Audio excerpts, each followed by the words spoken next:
Ram Ram ji. Welcome to legal lens. यहाँ आपको मिलता है बहुत ब्रीफ में complete information about an vacancy, legal vacancy. पूरे पीडीएफ को पढ़ के बहुत ब्रीफली मैं आपको कोशिश करता हूँ कि समझा पाऊँ, सो दैट कि आपका टाइम कम से कम बचे। So please motivate me by subscribing my channel. I will be very happy to share the information every day and update you about the legal vacancies. So now we start. तो पहला vacancy का ये NDMC में vacancy है। जैसे MCD है तो new Delhi जो डिस्ट्रिक्ट है उसमें न्यू दिल्ली म्यूनसिपल काउंसिल है। तो 4 लीगल पोजीशन डिप्यूटेशन पे कॉन्ट्रेक्चुअल बेसिस पे है। तो ये डिप्यूटेशन बेसिस पे है, ठीक है, इसलिए मैंने पहले डिप्यूटेशन बेसिस लिख दिया। Central state UTs PSUs officers के लिए इनिशियल 1 से 3 साल, एक्सटेंडेबल 5 साल के लिए। एनआई वाला जो वैकेंसी वो भी 5 साल, ये भी एक्सटेंडेबल 5 साल हो जाता है। Age limit 56 years. Application deadline 17 अगस्त 2025। Position wise detail. पहला है चीफ लीगल एडवाइज़र, लेवल 14 का जॉब है, उसमें एनआई में लेवल 13 था। पे स्केल 144,200 से 218,200। एक वैकेंसी है। एलिजिबिलिटी क्या है? मस्ट होल्ड एनालॉगस पोस्ट और एंड नहीं और 2 ईयर्स इन लेवल 13A, ठीक है। Education law degree plus 15 years legal experience in government PSU judiciary. Role आपका क्या रहेगा? Head NDMC's legal department, advise on high profile litigation policy and compliances, ठीक है। दूसरा पोस्ट है लॉ ऑफिसर, इसमें लेवल 12 है। पे स्केल है 78,800 टू 2,08,700। वैकेंसी देखिए एलिजिबिलिटी क्या है या एनालॉगस पोस्ट आपके पास है, इक्विवेलेंट पोस्ट, और 5 ईयर्स प्लस इन लेवल 11 आपने जॉब कर रखा है कहीं। Education law degree plus 5 years of legal experience, उसमें चीफ लीगल एडवाइजर में 15 years. Draft legal notice, represent NDMC in courts, handle RTI, arbitration, contract disputes, ठीक है। तीसरा पोजीशन है एडिशनल लॉ ऑफिसर, लेवल 11। पे स्केल इसका है 67,700 टू 2,08,700, ठीक है। तो ये जो लॉ ऑफिसर है क्योंकि ये और है, एंड नहीं है, तो अगर इक्विवेलेंट पोस्ट में आपने कहीं फिल कर रखा है तो ठीक है, आपको एलिजिबिलिटी में और है, तो इसीलिए कोई भी बंदा है जो 5 ईयर्स से ज़्यादा एक्सपीरियंस है तो वो आप फिल कर सकते हैं। कहीं लेवल 11 आपने जॉब कर रखा हो तो आप फिल कर सकते हैं 5 ईयर्स से ज़्यादा एक्सपीरियंस हो तो। फिर एडिशनल ऑफिसर का भी वही है, 5 ईयर्स प्लस इन लेवल 10 में आपने कहीं काम कर रखा हो तो आप कर सकते हैं। बहुत सारे लोग काम करते हैं तो after passing out from law colleges, तो आप कर सकते हैं, आपके लिए अच्छा अपॉर्चुनिटी है क्योंकि इसमें एक्सपीरियंस कम है। बाकी चीफ लीगल एडवाइजर 15 ईयर्स का एक्सपीरियंस है तो वो ज़्यादा है, इसमें उतना एक्सपीरियंस नहीं मांग रहा है।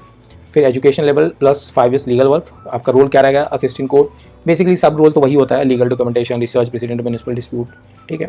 फिर एक आता है डिप्टी लॉ ऑफिसर, लेवल 8 है ये। इसका पे स्केल है 47,600 टू 1,51,100। वैकेंसी एक है, इसमें वही सिमिलर पोस्ट होना चाहिए और 3 ईयर्स इन लेवल 6 कहीं आपने काम कर रखा हो, और लॉ डिग्री प्लस 3 ईयर्स है, तो इसमें एक्सपीरियंस का बस कमी है।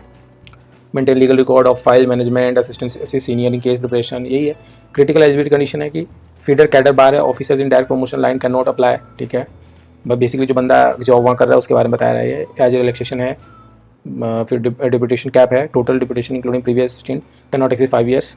एप्लीकेशन पर स्टेप बाय स्टेप ये है कि पहले आपको डॉक्यूमेंटेशन प्रिपरेशन करना है, बायोडाटा डाउनलोड यहाँ से एनेगर 1 में है, वहाँ से आप कर सकते हैं वेबसाइट पे, उसका भी लिंक आपको नीचे मिलेगा।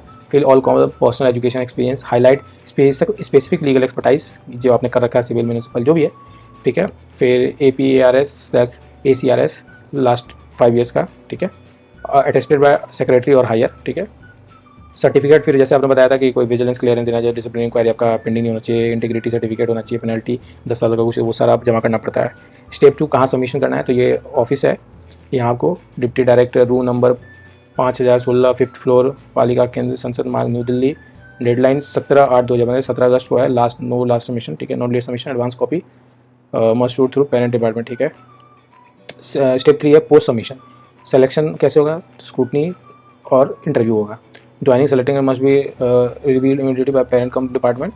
फिर pros tips for applicants, tailor your biodata, match experience to the post demand, example mention, handle 50 plus civil cases for law officer, ठीक है। अटेस्टेशन कहाँ से कराना है? Sure APR pages stamped by under secretary, ठीक है। मतलब आपको सेक्रेटरी अटेस्ट कराना है या उसके अबाव से, तो वो प्रॉपर कैसे पता चलेगा कि किसने किया नहीं किया है। अवॉइड डबल चेक कीजिए सारा डॉक्यूमेंट, वो तो बेसिक है कि आपको चेक करके डालना सब। वाई अप्लाई, कैरियर ग्रोथ है, सैलरी सही है, नेटवर्किंग मिलता है। अब लिंक मैंने यहाँ डाल रखा है ताकि अगर आपको चाहिए होगा मदद तो आप यहाँ से निकाल सकते हैं, और हेल्पलाइन नंबर भी दे रखा है। ये सारा डॉक्यूमेंट जो है आप मेरे व्हाट्सअप चैनल पे आप वहाँ से आप ले सकते हैं। मैं लिंक, व्हाट्सअप चैनल का लिंक मैं आपके डिस्क्रिप्शन में डाल दूँगा, वहाँ से आप मेरे चैनल को वहाँ फॉलो कर सकते हैं, और आपको बेसिकली सारा डिपार्टमेंट का एनडीएमसी का जो लीगल वैकेंसी है उसके बारे में सारा डिटेल आपको बता दिया बहुत ब्रीफ में। मेरा ऑब्जेक्टिव इस पर्टिकुलर चैनल का यही है कि आपको कम से कम टाइम में सारा वैकेंसी बता दूँ, और आपका जो और वीडियोज़ में आप 10-15 मिनट वेस्ट कर देते हैं, आपको ब्रीफली समझ आ जाएगा। If you are eligible fill your form, अगर नहीं तो आप स्किप करके आगे निकल जाइए। टाइम वेस्ट करने का मतलब कि 10-15 मिनट वीडियो आप देखिए फिर आपको पता चले तो टाइम वेस्ट हो जाता है। तो बहुत ब्रीफली मैंने 100-250 पेजेस के पीडीएफ्स होते हैं जो वैकेंसीज आती हैं, उसको मैंने बहुत ब्रीफ बता दिया है ताकि बेटर अंडरस्टैंडिंग के लिए अगर आप एलिजिबल हैं तो आप फिल कीजिए, नहीं तो आप आगे बढ़िए। और और आपसे रिक्वेस्ट है कि प्लीज़ अगर आप जल्द से जल्द आपको नोटिफिकेशन आए और जल्द आपको पता चल जाए वैकेंसीज़ के बारे में, तो प्लीज़ मेरे चैनल को सब्सक्राइब कीजिए, लाइक कीजिए। Thank you. जय हिंद, जय भारत।